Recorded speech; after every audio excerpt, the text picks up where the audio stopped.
Read the name. Age of Darkness, the final stand. Now, go and make a cup of tea. By the time the kettle's boiled, can you still remember the name? It's a shame, because name aside, I like everything the Age of Darkness is doing. It's a survival RTS in which you are attempting to reclaim a world from hordes of monsters, a really deadly fog, and its art direction is lovely.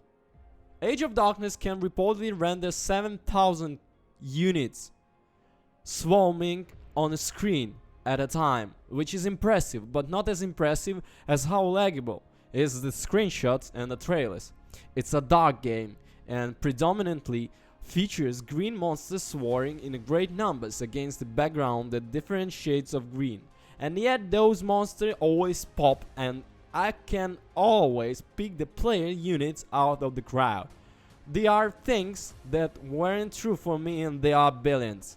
There is a lot more going on too. The maps are procedural and they are randomized melees and blessings, which can give you new things to think about. For example, melees could cause a certain percentage of every soldier you train to come out as one of the monsters. There are also hero units, boss monsters, and the skill trees. Age of Darkness Final Stand is still missing a lot of features like more than a single playable hero or the full campaign. It does offer, however, a pretty clear snapshot of what the gleefully sadistic developers have in mind.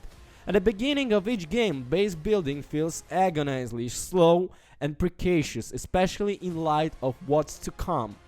Do you pour resources into building defensive walls or creating more workers?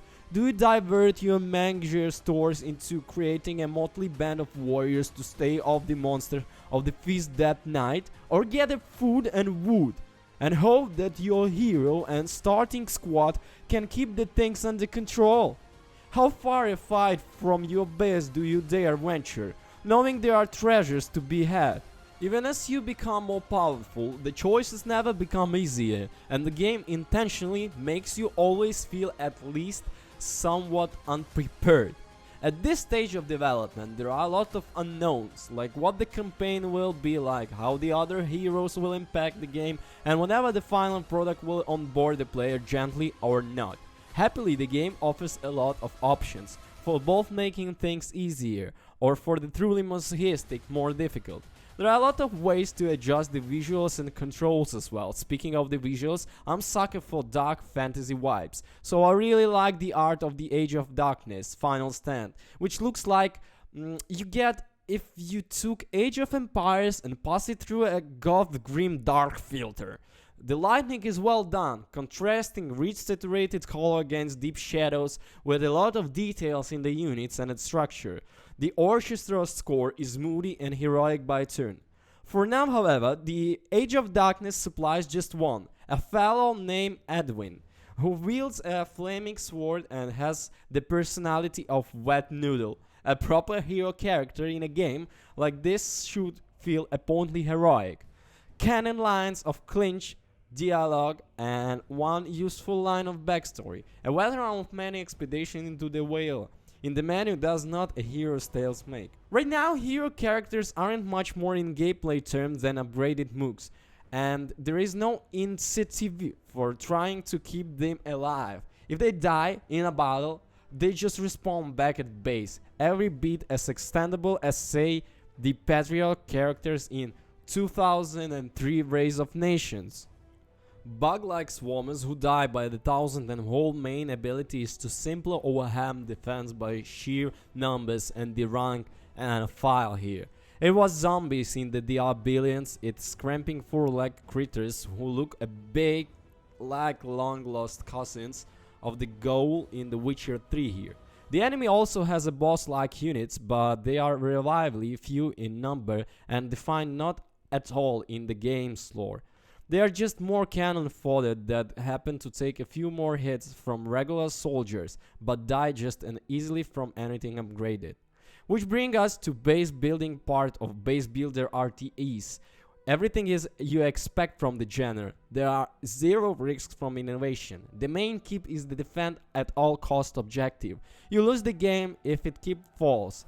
They are barracks for making soldiers, towers for defending stationary assets, farms and lodgers, and quarries for gathering the game resources.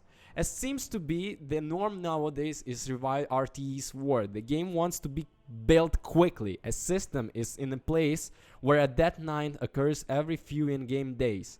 Enemies burst from the void at ludicrous speed, and the mode is not over until you've been killed, every last of them.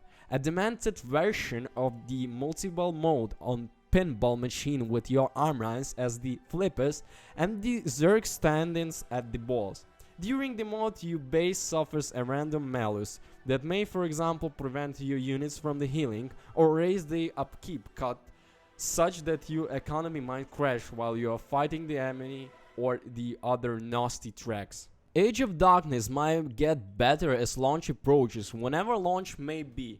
Gods know, there are more than enough titles that got launched into early access and never got finished. But is that a recommendation? Well, no.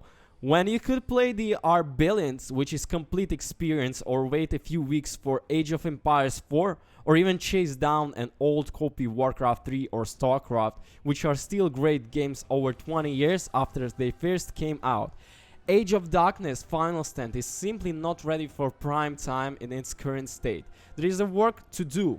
Of course, we'll check back and see how it's turned out a little further down the line. And who knows, maybe it will be finding one of a grade for Survive the Night. But anyway, my recommendation is those who are in love with this genre, you guys definitely have to try it. It's a 400%. 400%. Okay guys, thank you for watching. I hope you liked the video and the information. Don't you guys forget to comment and subscribe, and also don't forget to press the button with the bells because notifications are coming. Peace.